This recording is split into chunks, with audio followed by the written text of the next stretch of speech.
Képzeld el, hogy holnap felébredsz, és minden dal, minden film, minden könyv, minden valaha készült műalkotás hirtelen teljesen ingyenes lesz.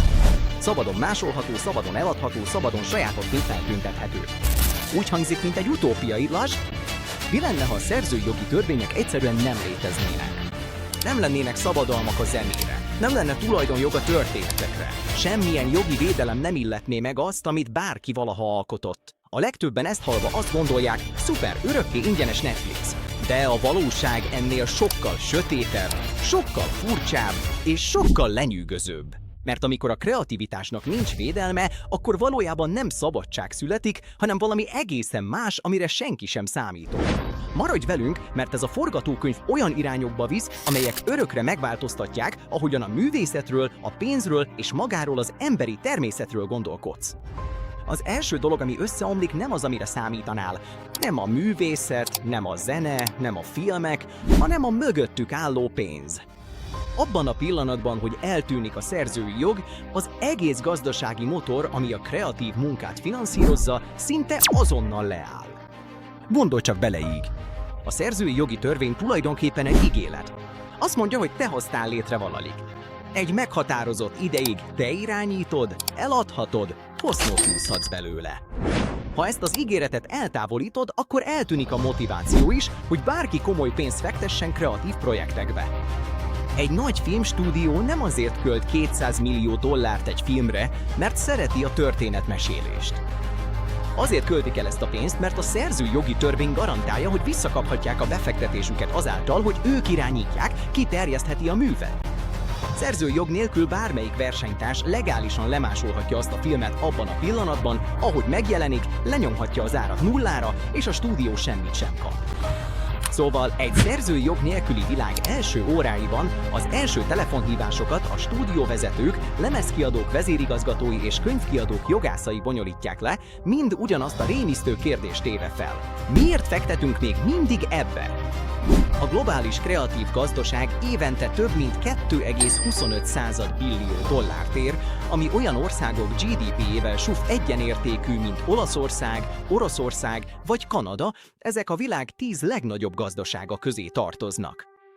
Ez az egész gazdasági struktúra szinte teljes mértékben a szerzői jogi védelem létezésétől függ. Enélkül ez a $2,25 billió gépezet már az első nap végére elkezd szétesni. Az érdekes igazság az, hogy ez a játék nem csak a bukásról szól. A káosz közepette még mindig vannak, akik váratlan módon érik el a dicsőséget. Föld legnagyobb technológiai platformjai, amelyek tartalmakat tárolnak, egyik napról a másikra felrobbannának. Spotify, YouTube, Netflix, Amazon. Hirtelen semmiük sincs azokkal az alkotókkal szemben, akiknek a munkái betöltik a platformjaikat. Nincsenek licencdíjak, nincsenek jogdíjfizetések, nincsenek jogi csatározások. Egyszerűen mindent legálisan vesznek el. És mivel most már minden dalt, minden filmet, minden könyvet teljesen ingyen kínálhatnak, a felhasználói bázisuk néhány napon belül az egekbe szökik. Pontosan ez az a forgatókönyv, ami elsőre a fogyasztók győzelmének tűnik, egészen addig, amíg egyel tovább nem gondoljuk a következményeket, mert most ezeknek a platformoknak valami hihetetlenül veszélyes dolog kerül a kezébe. Teljes kontroll a kultúra felett, miközben semmilyen kötelezettségük nincs azok felé, akik azt létrehozták. Maguk az alkotók, legtöbbjük már az első hétvégére eltűnik. Egy zenész, aki 3 évet töltött egy album megírásával, arra ébred, hogy minden nagyobb streaming szolgáltató ingyen, legálisan kínálja a művét, és semmit sem tehet ellene. Egy regényíró, akinek az élete 5 évét vitte el a könyve, azt nézi végig, ahogy a művét lemásolják, újra csomagolják, és valaki más neve alatt teljesen legálisan újra eladják. Azok tűnnek el először, akik a középszintű alkotók.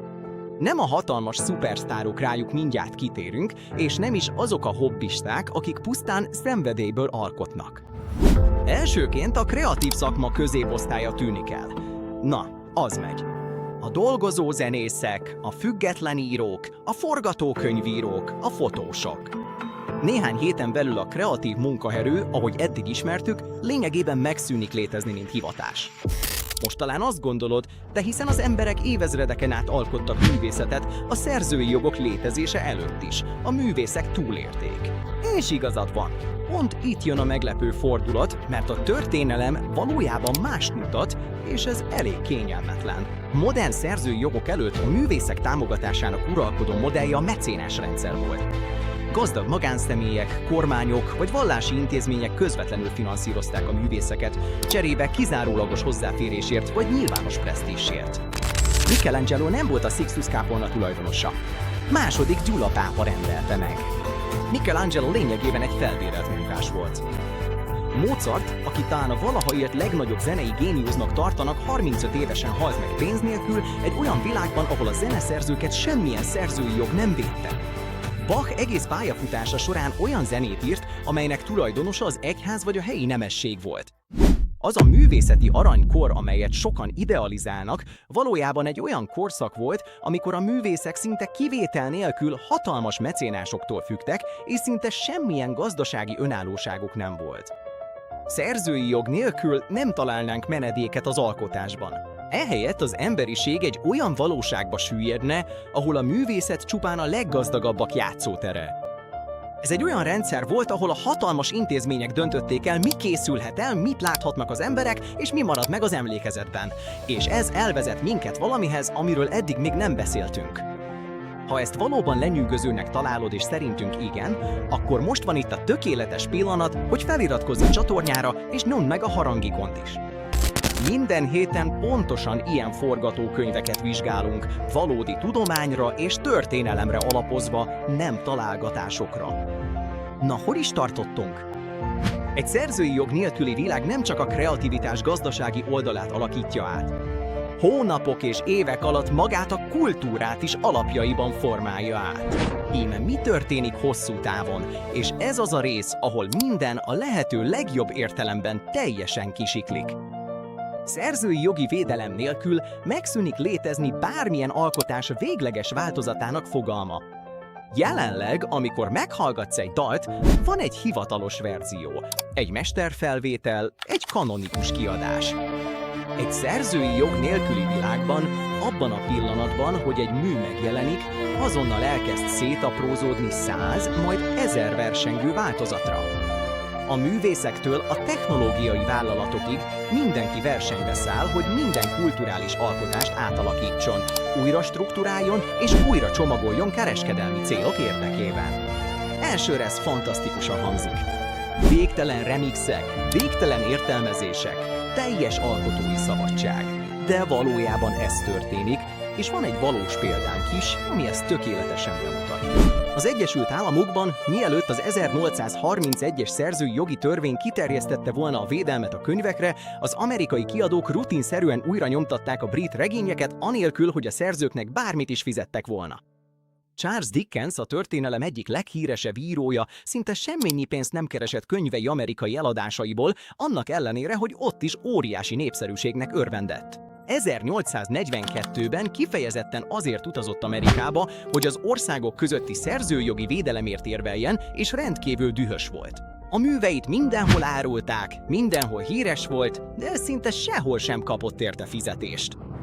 Most képzeld el ugyanezt a dinamikát a modern világ teljes globális kreatív gazdaságára kivetítve.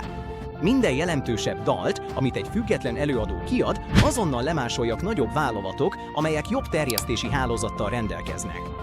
Az eredeti alkotót, aki kitalálta az ötletet, időt és pénzt fektetett bele, kiszorítják a saját piacáról azok a szereplők, akiknek egyszerűen több erőforrásuk van a másolásra és terjesztésre.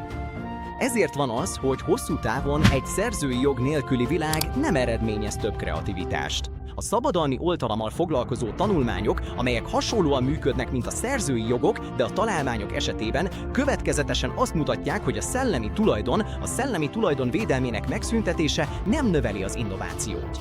Az koncentrálja azt. A kreatív erőt azok felé tereli, akik már rendelkeznek a nagy mennyiségű gyártáshoz és terjesztéshez szükséges infrastruktúrával. Ami azt jelenti, hogy egy szerzői jogok nélküli világban a bolygó legerősebb kreatív erői nem az egyes művészek vagy akár a stúdiók lennének. Ők lennének a technológiai platformok. Google, Amazon, Apple, Meta.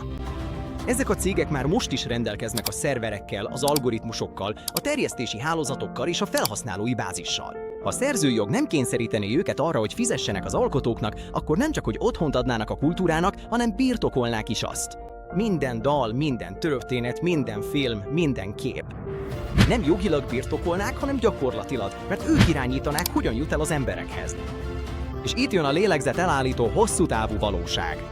Egy generáción belül maga a szerzőség fogalma is elkezdene elhalványulni. Ha semmi sincs védve, semmi sem lehet véglegesen a tiéd. És ha semmi sem lehet véglegesen a tiéd, akkor a pszichológiai motiváció arra, hogy valami igazán személyeset alkoss, elkezd erodálódni. Miért töltenél el 5 évet valami rendkívüli megalkotásával, ha azt még aznap jogilag ellopja és újra csomagolja egy vállalat, amikor megjelenik? A válasz történelmileg az, hogy a legtöbben nem teszik. A helyét pedig valami olyan tölti ki, aminek a korai jeleit már ma is látjuk. Algoritmikusan generált tartalom, amelyre nem a jelentés, hanem az elköteleződés maximalizálására optimalizáltak. Olyan tartalom, amelyet nem azért terveztek, hogy valami igazat fejezzen ki az emberi tapasztalatról, hanem hogy még 30 másodpercig nézésre bírjon. Egy szerzői jog nélküli világban ez a tartalom győz, mert végtelenül, azonnal és olcsón előállítható. És a valódi emberi kreativitás lassú, nehéz, fájdalmas munkája gazdaságilag szinte teljesen kiszorul. Van még egy dimenziója ennek, amiről szinte senki sem beszél. Kulturális megőrzés. Jelenleg a szerzői jogi törvény, különösen az általa az örökösöknek és archívumoknak biztosított védelem az egyik fő oka annak, hogy a kulturális intézmények befektetnek a égi művek megőrzésébe. A múzeumok restaurálási projekteket finanszíroznak. A kiadók régi felvételeket állítanak helyre. A könyvkiadók archívumokat tartanak fenn, mert ezeknek a műveknek gazdasági értéke van, amelyet a szerzői jog véd. Ha ezt a védelmet eltávolítjuk, a régi kultúra megőrzésére irányuló pénzügyi ösztönző szinte teljesen eltűnik. Évtizedeken belül kulturális örökségünk hatalmas részei romlanának le, vesznének el, vagy egyszerűen megszűnne a fenntartásuk. A kongresszusi könyvtár jelenleg több mint 170 millió tételt őriz.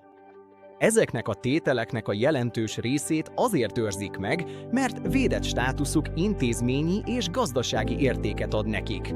Egy szerzői jog nélküli világba ezeknek az erőforrásoknak sok része máshova irányulna, és az emberiség története, amelyet a művészetén, zenéjén, irodalmán keresztül mesél el, elkezdene lyukakat kapni. Maradandó, visszafordíthatatlan lyukakák.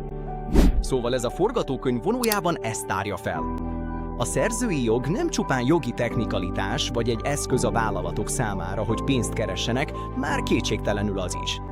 Ez egy társadalmi szerződés a társadalom és az alkotói között.